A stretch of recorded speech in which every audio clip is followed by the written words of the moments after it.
제목은 불안한 제자들 그리고 신실한 주님 이렇게 정했습니다. 우리 지난주에 우리가 읽었던 본문이 오병이어의 기적이었잖아요. 그 본문이 끝나고 나서 오늘 그 소위 말하는 그 물 위를 걸으시는 예수님 이야기가 마가복음에 이어지고 있습니다. 근데 이제 지난주에 이야기하고 우리가 함께 그 연속성에서 읽으면 그 묘한 비교를 해볼 수 있는 본문인 것 같아요. 우리가 지난주 이야기를 한 번만 더 이렇게 상기해 보면 좋겠습니다. 우리가 워낙 잘 아는 이야기인데 그때 제가 뭐라고 배경을 우리가 성경에서 말하고 있었냐면 제자들이 선교 사역에 파송됐다가 이제 귀환을 했고 그래서 이제 예수님께서 지친 제자들에게 쉼을 주기 위해서 외딴 곳으로 제자들을 데리고 가셨죠. 그래서 그곳에 가서 소위 말한 우리가 그 리트릿이라고 하는 한적한 곳으로 물러나서 수련회 겸 이렇게 휴양을 하려고 한적한 곳으로 갔는데 그 예수님에게 가서 말씀을 듣고 은혜를 누리기를 원했던 대중들이 예수님이 가신 행선지를 미리 알아내고 예수님의 제자들보다 먼저 그곳에 가서 예수의 무리들을 기다리고 있었죠. 제자들은 예수님과 함께 오랜만에 오붓한 시간들을 갖고 싶어 했고 그렇게 조용한 사람들로부터 사역으로부터 좀 벗어나는 시간들을 간절히 갖고 싶었는데 그게 아주 오랜만에 예외적으로 왔죠. 그런데 그 예수님을 기다리고 있는 그 수많은 사람들의 그 형언할 길 없는 정말 사슴이 시냇물을 찾듯이 말씀을 갈급하는 그 무리들의 얼굴을 보자 예수님께서 목자 없는 양 같다라는 느낌을 갖게 되고 그래서 결국은 제자들과 준비했던 그 오붓한 그들만의 시간을 내려놓고 사역을 하셨죠. 그게 이제 오병이어의 기적으로 이어졌습니다. 오늘 이야기도 굉장히 비슷합니다. 오늘 이제 오병이어가 끝나고 난 다음에 본문을 읽어보면 오병이어 사건이 끝나고 나서 예수님께서 다시 제자들에게 배를 태워서 벳세다라는 동네로 먼저 보내십니다. 이번에는 무리로부터 떨어져서 제자들을 강 건너편으로, 호수 건너편으로 보내시고 이번에는 예수님 혼자 리트릿을 떠나십니다. 이번엔 제자들마저 보내시고 오병이어의 사건이 끝나고 제자들과도 격리돼서 예수님 혼자 하나님과 독대하는 시간을 갖기 위해서 산으로 올라가시고요. 사람들도 떠내시고 제자들마저도 호수 건너편으로 보내셨습니다. 예수님도 그런 시간이 필요하셨던 것 같아요. 지난 시간에는 제자들에게 그런 쉼의 시간, 세상과 사역으로부터 분리된 시간이 필요했다면 이번에는 예수께서 그런 시간이 홀로 필요하셨던 것 같습니다. 그래서 모든 사람들을 물리치고 산 위로 올라가시죠.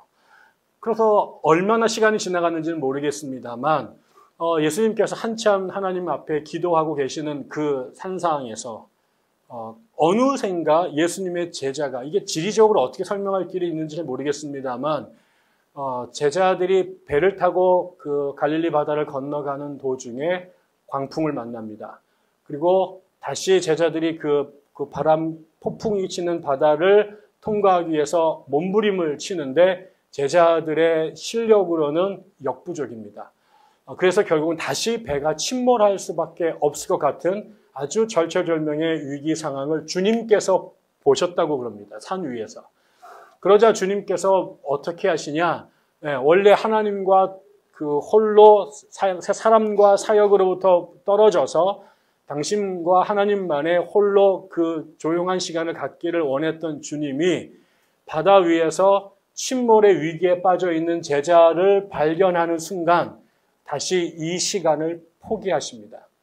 그 앞에서 제자들과 리트릿을 갖기를 원했지만 그들 앞에 목자 없는 양같이 그를 기다리고 있는 사람들을 보자 예수께서 제자들과의 그 시간을 포기하고 다시 그들의 삶으로 자신의 삶과 시간을 던져내셨던 것처럼 이번엔 주님께서 하나님과 혼자 독대하는 시간을 갖기를 소원했고 마침내 그런 시간이 주어졌는데 이번에는 제자들이 바다 위에서 위기에 처한 것을 보자 하나님과 약속했던 하나님과 띄워놓았던 그분만의 그 시간을 포기하십니다. 그리고 이번에는 얼마나 마음이 급했는지 배편을 타고 해경을 출동시켜서 떠나신 게 아니라 물 위를 달려가 됐죠. 물 위를 뛰어가셨습니다. 그리고 제자들에게로 가셔서 위기에 처한 제자들을 살려주셨다. 바람을 멈추게 했다. 이 이야기가 이제 오늘 그 전체적인 스토리입니다.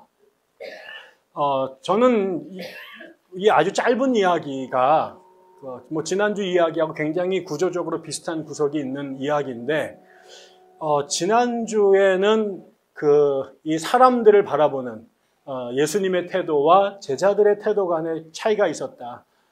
제자들은 끊임없이 자신들만의 시간들, 자신들만의 사적인 그런 그 휴식의 시간을 갖기를 원했지만 주님도 그거를 모르진 않았으나 그 목재 없는 위기에 처한 사람들 앞에서는 끊임없이 자신의 개인적인 엔터테인먼트 시간, 개인적인 리프레시먼트의 시간들을 끊임없이 버리시고 포기하시고 그들의 삶으로 뛰어드셨다라고 말한다면 오늘은 이 바다에서 폭풍우를 만난 제자들의 반응과 그 위기에 처해 있는 제자들을 바라보시는 예수님의 태도 사이에 또 다른 중요한 차이점들을 우리가 발견할 수 있는 것 같습니다. 먼저 우리가 오늘 이 사건에서 드러나는 예수님의 모습을 보면 저는 두 가지 아주 중요한 예수님의 한결같은 모습들이 있다고 생각이 듭니다. 지난주와 마찬가지로 이번에도 예수님은 개인적으로 쉬고 싶으셨죠. 그리고 그분도 충전의 시간이 필요하셨습니다. 그분도 하나님이셨지만 또 사람이셨고 동시에 사람이셨지만 하나님이셨는데 예수의 아주 위대한 점은 끊임없이 하나님과 함께 동행하는, 끊임없이 하나님과 교제하는, 끊임없이 하나님으로부터 공급받는 시간들을 가지셨지요. 그분이 하나님이셨지만 여전히 아버지와 아들의 관계를 유지하셨고 하나님과 끊임없이 일을 하는 과정에서도 끊임없이 하나님 앞으로 돌아가시는 그 시간들을 계속 가지셨습니다. 이게 예수님이 굉장히 훌륭하신데 그게 예수님에게도 얼마나 필요한지 예수님 스스로가 잘 아셨던 것 같습니다. 그런데 오늘도 그렇게 다시 하나님 앞에 재충전하고 그가 다시 산상에 올라가서 변화산에서 하나님을 만났던 것 같은 아주 중요한 은혜의 시간인데 그러면서 하나님과의 독대하는 자리에 있었지만 세상 사람들과 다른 예수의 점은 그러는 와중에도 그분의 신경의 레이더망은 당신의 사람들에게 놓여져 있는 거죠. 마치 부모님 앞에 나가서 그 부모님 앞에 효도를 다하는 자녀가 그러는 와중에도 그 뒤에서 놀고 있는 어린아이들에 대한 신경을 끄지 않고 있는 것처럼 하나님 앞에 자신만의 시간을 갖기를 원했지만 동시에 어느샌가 예수님의 신경은 당신을 따르고 당신이 케어해야 될 그 사람들에게 한순간도 신경을 끄지 않고 계셨던 것 같습니다. 그리고 나서 그 제자들이 위기에 처해서 죽을지도 모르는 상황이 되자 말씀드린 것처럼 예수는 하나님과의 이 자리를 포기합니다.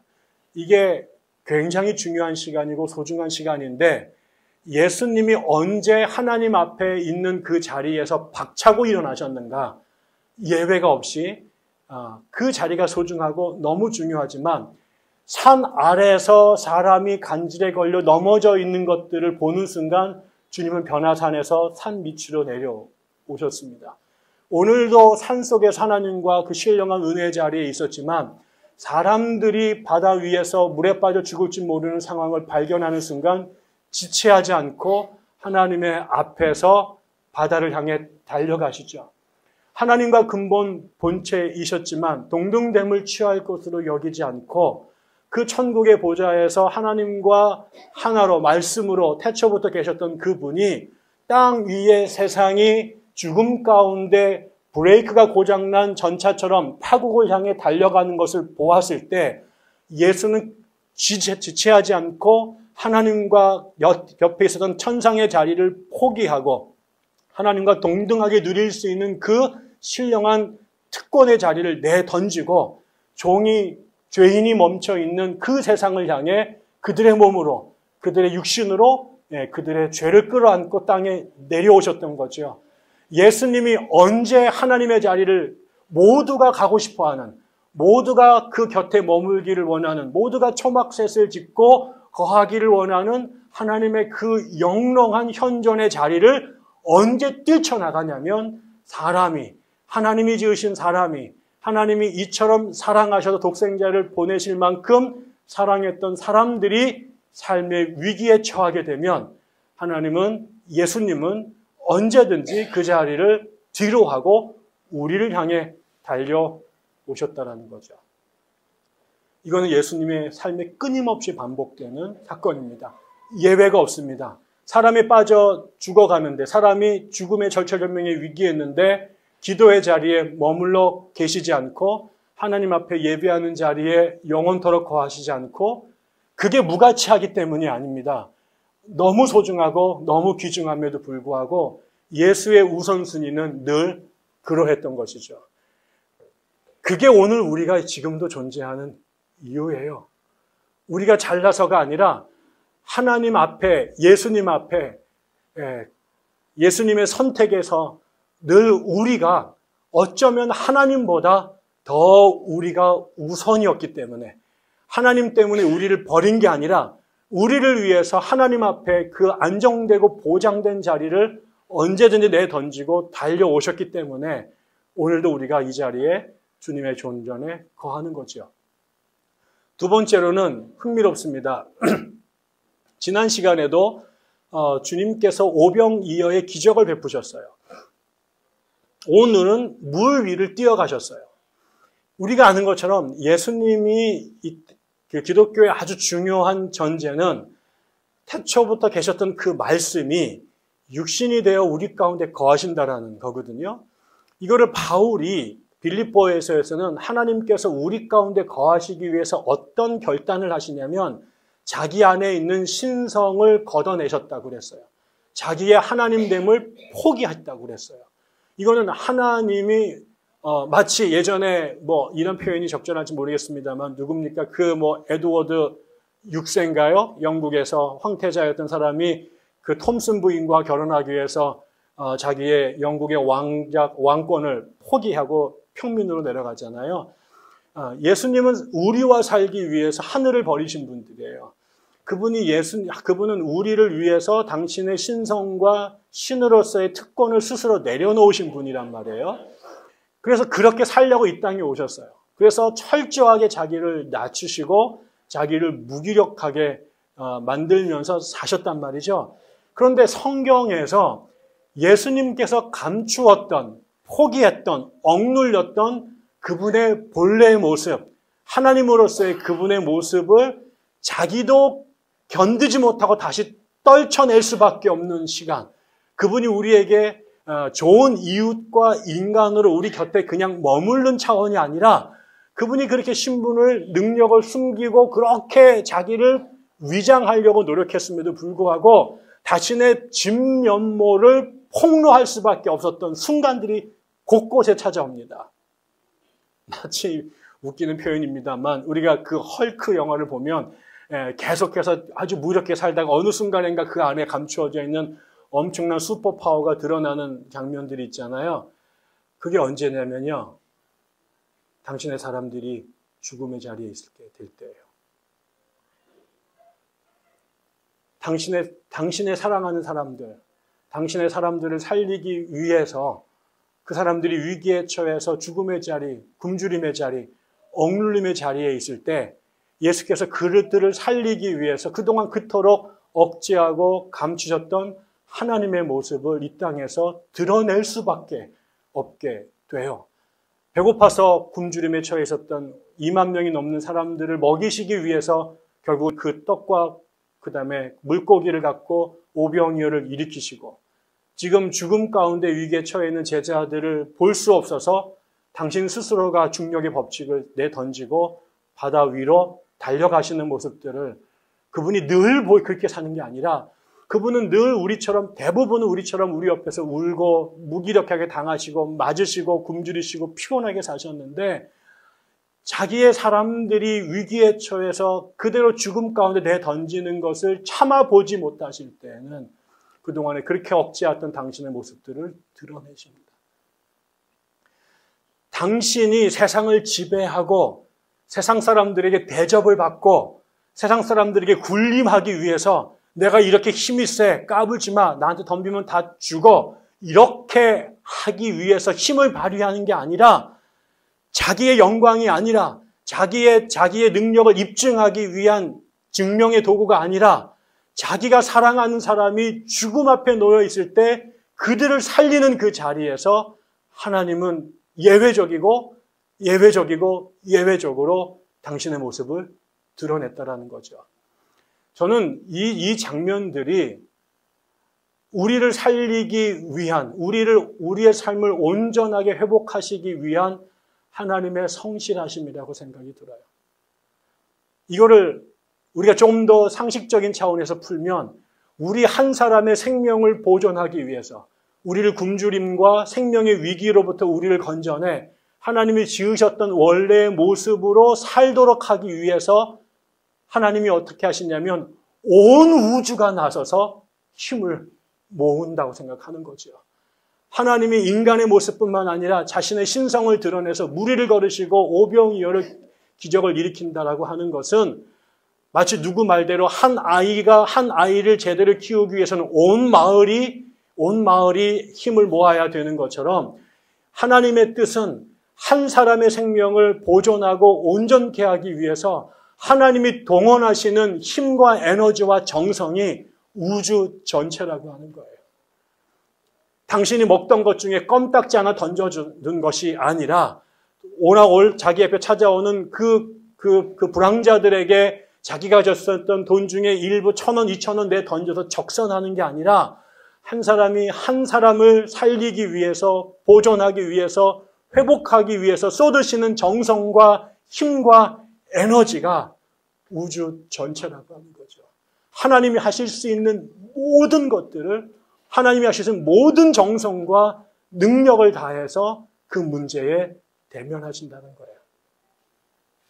저는 이 신실하심, 언제든지 하나님 앞에 서 있는 그 특권의 자리를 내던지고 위기에 처해 있는 우리의 자리로 달려오시는 하나님의 그 결단, 그리고 그 문제를 해결하시기 위해서 하나님이 쏟아내으시는 정성과 그 최선의 모습, 저는 그것이 물 위를 달려오시는 예수의 모습에서 보여지는 거죠. 저는 저희 아버지가 저희 신대원 다닐 때 아프셨습니다. 그래서 그때 5년 동안 대전에 있는 그 병원에서 요양을 하셨는데 어느 날 아버지가 갑자기 악화가 되셨어요. 저희 집에 와 계셨는데 의식을 제대로 못 차리시고 정신이 치매 걸린 사람처럼 전혀 이상하신 사람으로 바뀌는 거예요. 너무 놀래가지고 이분을 다시 이제 이 대전에 있는 병원으로 옮겨야 되는데 그때 우리 집에 차도 없었고 1월 6일인가 5일쯤 됐는데 눈이 엄청나게 내리는 날이었어요. 근데 여기서 인천에서 부평에서 대전까지 아버지를 모셔야 되는데 너무 막막한 거예요. 새벽에 아버지가 그렇게 됐는데 어찌할 바를 모르고 있을 때 저희 신대원 동기였던 형이 봉고차를 갖고 있었다라는 생각을 기억이 났어요. 근데 그래서 제가 새벽에 4시에 그 형 집에 전화를 걸어서 제가 울면서 도와달라고, 나 좀 도와달라고. 그랬더니 그 형이 자다가 벌떡 일어나서 동만아 진정하고 조금만 기다려 내가 너한테 갈게. 그 사람이 그때 부천에 저기 어디죠? 저기 온수역에 성공회대학교 앞에서 자취를 하고 있었는데 그 새벽 4시에 제가 전화를 걸었는데 5시에 봉고차를 몰고 우리 집을 그 엄청나게 쏟아지는 눈발을 뚫고 우리 집에 왔어요. 그 형 발이 맨발이었고 옷이 파자마 차림이었어요. 옷도 안 갈아입고 그 새벽에 그 눈발을 휘몰아치면서 봉고차 찌그러진 거를 몰고 우리 집에 오셔서 우리 아버지를 싣고 대전까지 갔던 기억이 있죠. 저는 그날의 충격을 잊을 수가 없어요. 저는 그날 그 태범 형이라고 제가 존경하는 그 선배인데 그 형이 예수님처럼 보였어요. 저는 이 물 위를 걸어오시는 예수를 볼 때마다 그날의 그 감동이 생각이 나요. 그 사람이 5, 8년 개띠요. 전도사님이요. 근데 그 사람이 내 전화를 듣고 새벽에 일어난 자를 옷을 갈아입지도 않고 쓰레바를 끌고 맨발에 그 1월 6일의 그 추위 속에서 차를 몰고 우리 그 눈길을 달려오는 그 모습이 나는 주님이 그 사람을 보냈다고 생각하고, 아니 주님이 태범형과 같이 우리 집에 왔다고 그날도 생각을 합니다.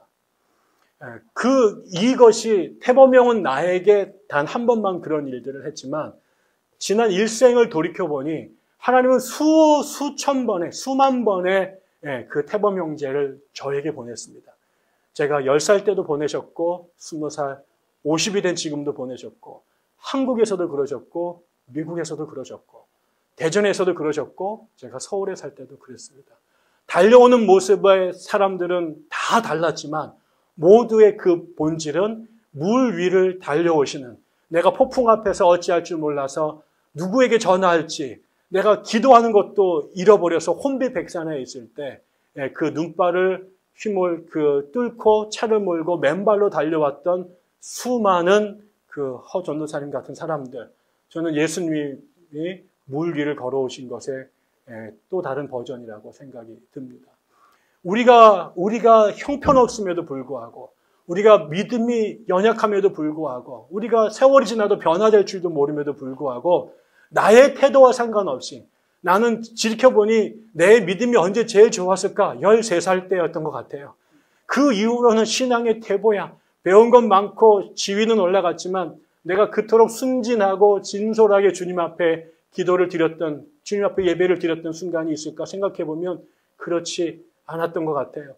그럼에도 불구하고 내가 오늘도 계속 이 자리에 여러분과 함께 살아갈 수 있는 것은 끊임없이 나는 사방팔방에서 새로운 광풍, 새로운 이 갈릴리 바다의 흑암 속에 내던짐에도 불구하고 예외 없이 또 물 위를 달려오셨던, 어느샌가 나를 발견하시고 나를 향해 달려오셨던 그 주님의 신실하심과 성실하심이 오늘도 우리가 이 길을 계속 걷게 되는 거라고 생각합니다.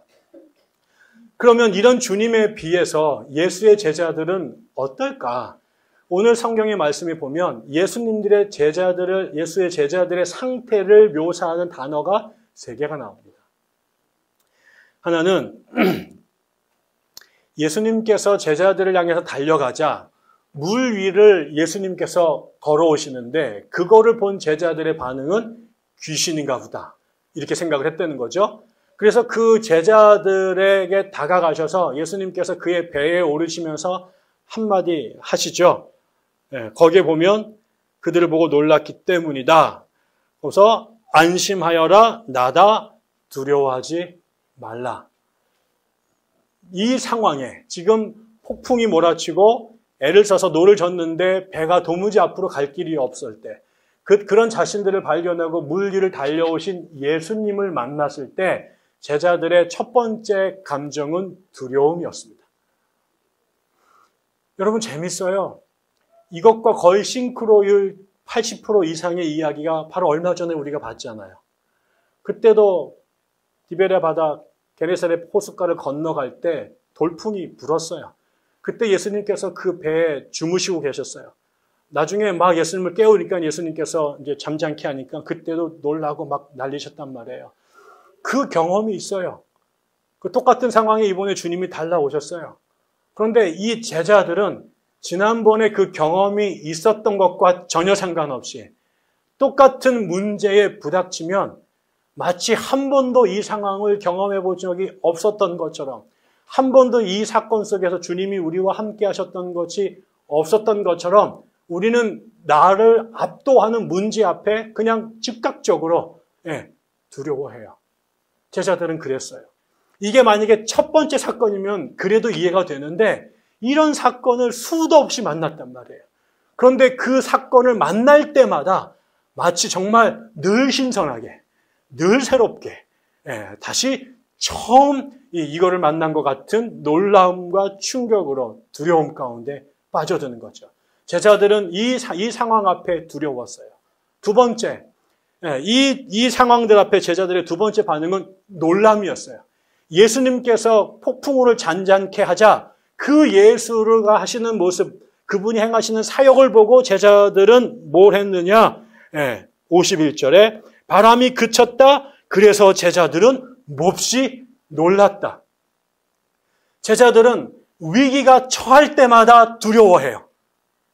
온갖 종류가 다르지만 자신들이 감당할 수 없는 위기 앞에 내던지면 제자들은 거의 조건반사적으로 두려워해요. 그리고 그럴 때마다 예수님은 다시 오셔서 문제들을 해결하세요. 온갖 방법으로 그게 폭풍우가 됐든 폭우가 됐든 강풍이 됐든 아니면 귀신 들린 군대 귀신이 됐든 아니면 그것이 그 군대 세력이든 정치 세력이든 종교 집단이든 그 사람들의 문제를 해결해 주는데 제자들은 그 문제를 해결하시는 주님을 바라보면서 계속 놀라요. 마치 처음 본 것처럼. 마치 이런 광경을 처음 목격한 것처럼 새삼스럽게 늘 신선하게 다시금 놀래요. 그다음에 마지막은요. 무지예요. 맨 마지막 52절에 보면 제자 놀랐다. 마가는 이들을 뭐라고 평가하냐면 그들은 빵을 먹이신 기적을 깨닫지 못하고 마음이 무뎌져 있었다. 마가도 답답한 거예요. 이 일이 처음 벌어진 게 아니야. 바로 어제, 아니 바로 몇 시간 전에 예수께서 오병이어로 5,000명을 먹이시고 12광주를 날리는 사건을 가장 인근에서 제자들이 보았어요. 그때도 놀랐어요. 이분이 뭐지? 그런데 그 예수님을 보았고 예수님의 가르침을 들었고 예수님의 그 현장에 있었지만 다시 폭풍우를 잔잔케 하시는 주님 앞에 서자 마치 이것이 내가 예수의 사역을, 예수의 능력을 경험한 최초의 사건인 것처럼 지난번에 경험했던 것들을 완전히 잊어버리고 다시 처음으로 반응하는 거죠. 이렇게 예수를 보았으면, 그렇게 예수에 대하여 예수께서 하시는 말씀을 들었으면, 예수의 사역의 현장에서 경험했으면 예수에 대한 이해, 예수와 더불어가는 삶에 대한 이해가 조금씩 축적되고 쌓여져 가야 되는데 예수의 제자들은 마치 단기성 치매 환자처럼 앞에 보고 돌았으면 잊어버리는 거예요.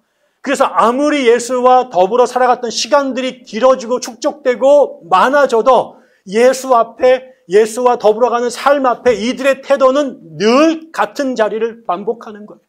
앞으로 나아가지 못하고 다람쥐 쳇바퀴를 돌듯이 끊임없이 제자리에 있는 거예요.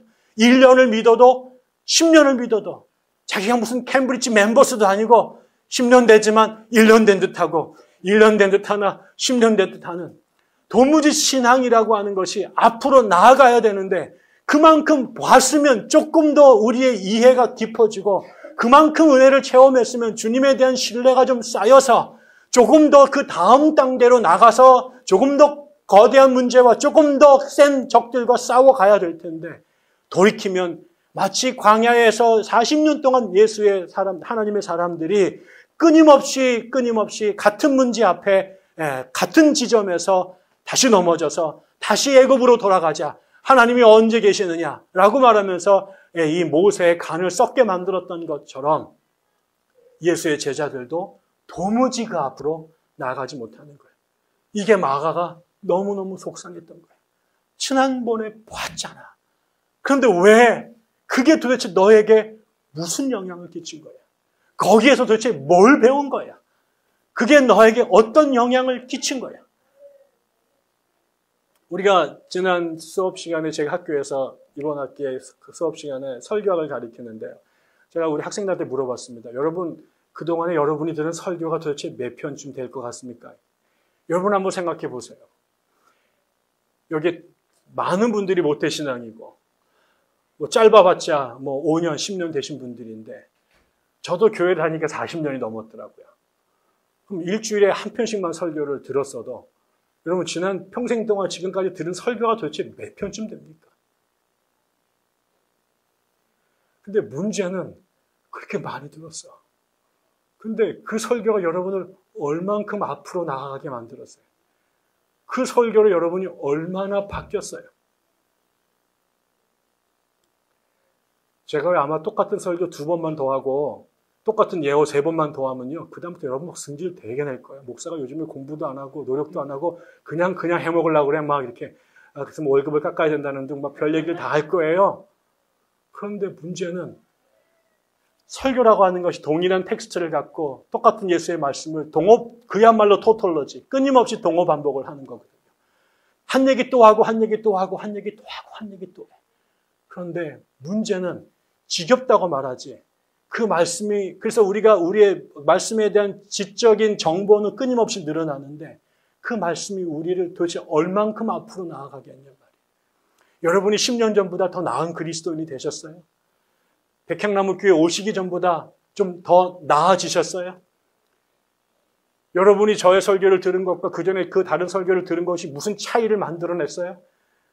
물론 그따위로 설교하면서 사람 변하기를 기대하는 것도 이제 제가 할 뜻은 아닙니다만, 저도 그렇게 많은 설교를 했거든요.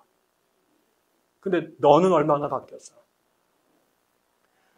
보아하니 문제가 터질 때마다 똑같은 지점에서 정확하게 마치 계산된 프로그램에 의해서 움직여지는 것처럼 어쩌면 그 자리에서 단 한 번도 외회 없이 우리는 똑같이 두려워하고 그 문제에서 풀어나고 나면 똑같이 주님 앞에 낯선 사람 보는 것처럼 처음 본 것처럼 깜짝 놀라고 그리고 또 지나고 나면 그 모든 것들을 새까맣게 잊어먹고 그래서 우리는 1년을 믿어도 10년을 믿어도 50년을 믿어도 매일 그 자리에서 같은 신앙을 반복하고 있는 건 아닐까.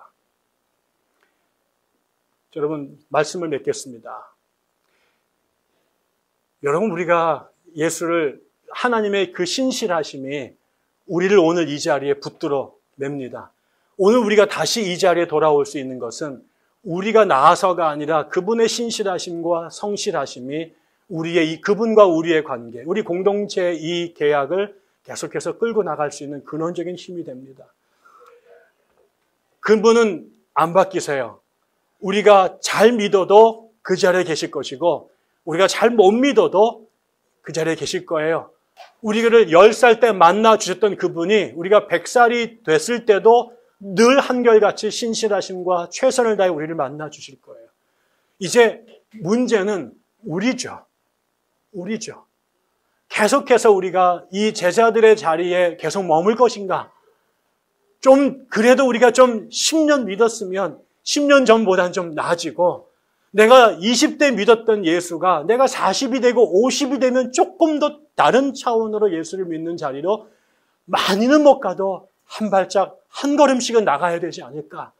우리가 같은 문제 앞에서 늘 놀라고 경기 일으키고 두려워서 오금이 줄어들던 이것이 100번 그랬다면 그래도 10년 지나고 나면 95번으로 좀 줄어들고 예수님께서 행하시는 일들을 보고 처음 보는 것처럼 이분이 이런 재주가 있었어? 이분이 이런 능력이 있었어? 이분이 원래 이런 분이야? 라고 놀래 자빠지는 게 아니라 마저 그런 분이셨지. 마저 그분이셨어. 그분은 원래 그러신 분이야. 라고 우리가 승인할 수 있는 자리로 조금씩 좀 가야 되지 않을까요? 우리가 그런 꿈을 좀 꿨으면 좋겠습니다. 예수 믿어서 나 잘 돼서 우리 집에 아파트 평수 넓어지고 사회적 지위 올라가고 사람들 앞에 어깨 으쓱거리는 자리로서의 그 목적을 갖고 교회에 나오는 분들도 없지 않아 계실 수 있을지 모르겠습니다만 적어도 우리 교회 안에 꿈이라고 하는 것, 내가 주님과 동행하는 삶, 그 신실하시고 성실하신 주님 앞에 내가 서는 나의 모습이 적어도 지금 나는 참 여전히 무지하고 똑같이 놀래고 똑같이 두려워하는 자리지만 이 자리에서 하나님 내가 적어도 1년 후에는 내가 10년 후에는 내가 20년 후에는 조금 더 주님 앞에 담대하고 조금 더 주님을 신뢰하고 조금 더 주님을 기억할 수 있는 자리로 그렇게 자라게 도와주십시오. 내 겉사람은 후패할지 모르지만 내 속사람은 조금씩 새로워지고 성장할 수 있도록 도와주십시오. 그래서 조금 더 주님 신뢰해서 그 어떤 우리를 깜짝깜짝 놀라게 하는 수많은 폭풍우들이 우리 앞에 달려 닥칠지 모르지만 그 자리 앞에 아버지 없는 사람처럼 하나님 모르는 사람처럼 하나님의 은혜를 누리지 못한 이방인처럼 살지 않고 그 폭풍우 한복판에서 하나님의 사람으로 하나님의 은혜를 기다리는 사람으로, 하나님과 함께 그 길을 걸어가는 사람으로 조금은 다른 모습으로 우리가 변화될 수 있도록 해달라고, 그렇게 우리가 기도하면서 말씀을 듣고 앞으로 나아갔으면 좋겠습니다. 기도하겠습니다. 하나님 아버지, 어쩌면 이리도 안 변할까요? 질량만 보존이 되는 게 아니라 우리 신앙의 질량도 어쩌면 이리도 변하지 않을까요? 그렇게 많이 교회 다녔는데, 그렇게 많이 하나님 말씀 듣고 읽었는데, 제법 적지 않은 책들 읽고 공부했는데, 아니 너무나 많이 주님의 은혜를 경험했는데 어쩌면 매번 같은 자리에서 두려워하고, 매번 같은 자리에서 놀랐고, 매번 같은 자리에서 잊어버릴까요? 주님, 저희들을 도와주셔서 저희들이 조금씩 자라게 도와 주옵소서. 주님께서 세월이 가며 키와 지혜가 자라고 사람들에게 칭찬을 들었다 하셨는데, 저희 백향나무 교인들도 지금은 여리고 아직은 두려워하고 아직은 너무 많이 까먹지만 우리의 믿음이, 우리의 기억이, 하나님에 대한 우리의 순종이, 우리의 따름이 조금씩 자라갈 수 있도록 도와주십시오. 이만큼 믿었으면 조금 더 담대해지고, 이만큼 들었으면 조금 더 주님 신뢰하고, 이만큼 공부했으면 주님 더 많이 알고 기억하는 사람들로 살 수 있도록 도와주십시오. 그런 현장이 백향나무 교회 되기를 간절히 소망합니다. 예수님 이름으로 기도드립니다.